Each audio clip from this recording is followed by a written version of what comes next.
Hello again.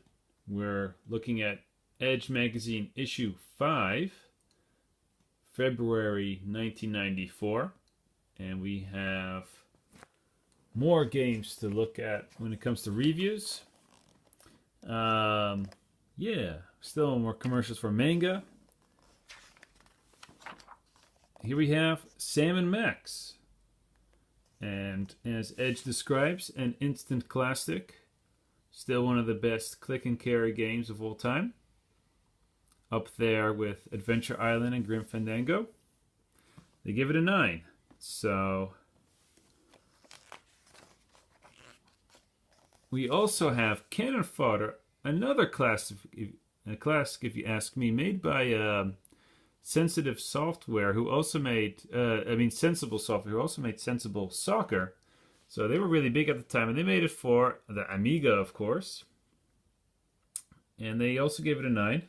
What I liked is how the review compares the game to Jackal for the Nintendo, which is totally correct. This game has a lot more strategy to it.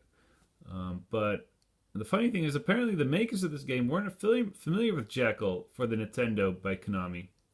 And there's also an interview here on the right side. If they have plans for Cannon Fodder 2 or something.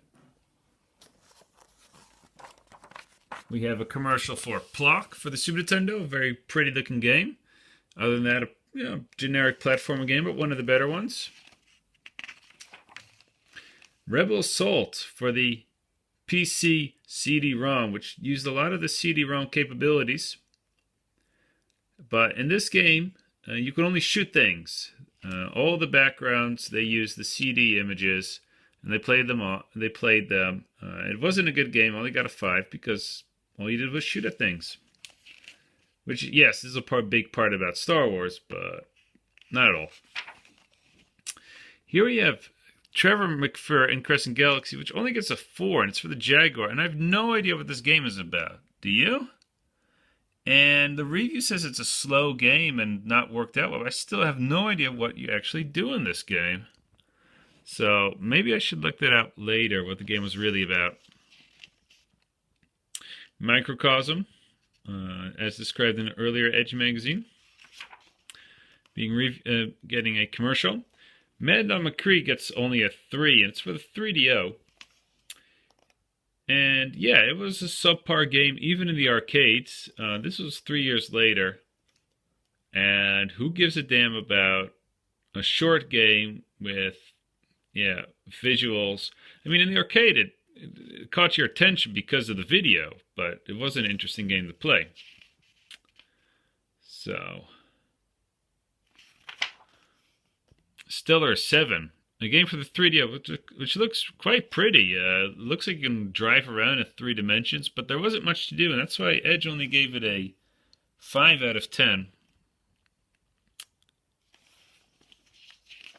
They do praise the interface.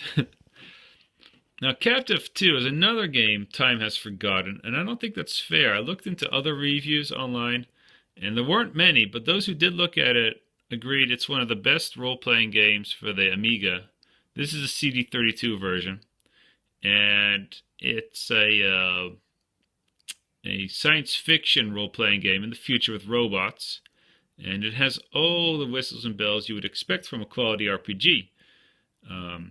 So Edge gives it an 8, and it seems it's universally praised. So if you're into early 90s dungeon crawling RPGs, you want one with a cyberpunk aesthetic, check this one out. Oh, by the way, it's about robots revolting against their masters. Kind of like iRobot, I guess. Maybe not. Hey, ActRaiser 2. This is a game time has remembered because it's a sequel to the excellent ActRaiser 1, but nobody enjoys it because this game doesn't feature the city building parts.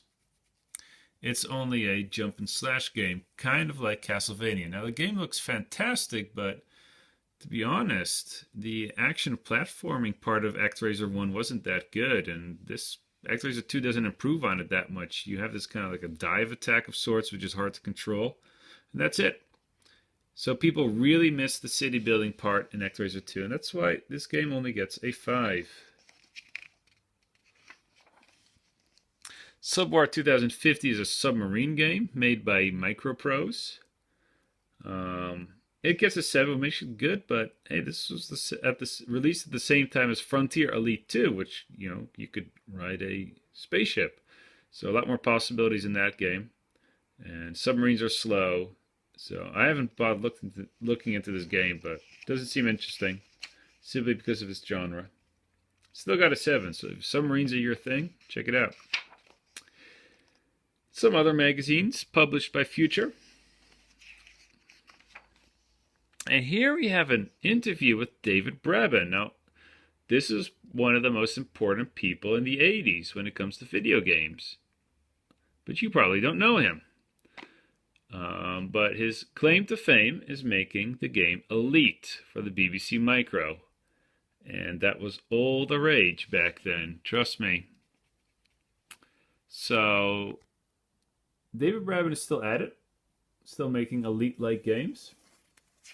Unfortunately, this interview is lame.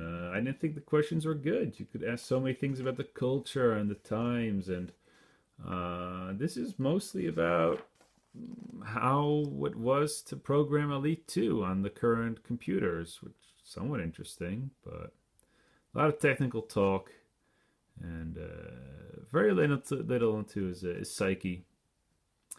So I think it was a missed chance. Still fascinating to have an interview with this fellow.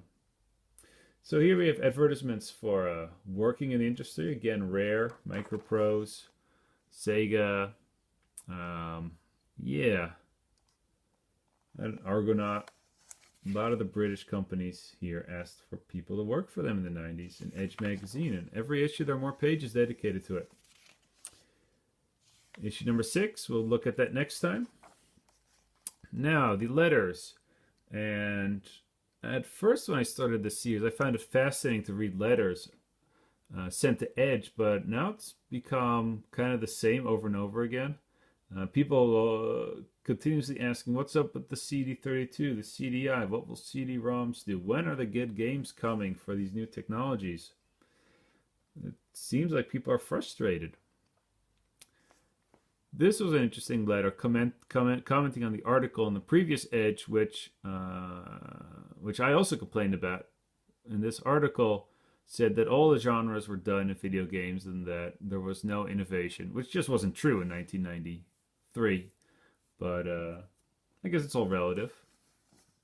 So this person was complaining about, like, hey, actually, this letter discusses how it's important to have mundane games which we already know because they sell well, and that with that money we have room for innovation. Well, that's not how the industry really works, but nevertheless, innovation, there's still plenty of it in video game, even back then in 1993. So more talk about how great virtual racing is, and what if the consoles could do that. Reader survey to find out what people liked about this magazine. Quite a lot of questions. And here we have Q&A. Same kind of questions every month. Frame rate, CD-ROM. I don't remember exactly which ones these were, but I looked at these questions. I was like, this is so early 1994 when it comes to questions. So not very interesting. And we have Telegames, where you can get Lynx games. This is a company that specializes in the Atari Lynx and the Jaguar. Ooh, so these are all small video game retailers, which would be replaced by Game.com, or what is it called again? Not Game.com, just simply Game, the retail store chain. The British equivalent to GameStop. 4 back issues to get already. And look at that, we've reached the end. So next month will be about, Ridge Racer, probably the PlayStation 1. Very exciting. And do we have, at the bottom right, we have There's my finger. We have Edge. You probably won't be able to see it, but it's there. And as always, the black back. So that's issue number 5 for you, early 1994. And we'll meet again at issue number 6. So see you then.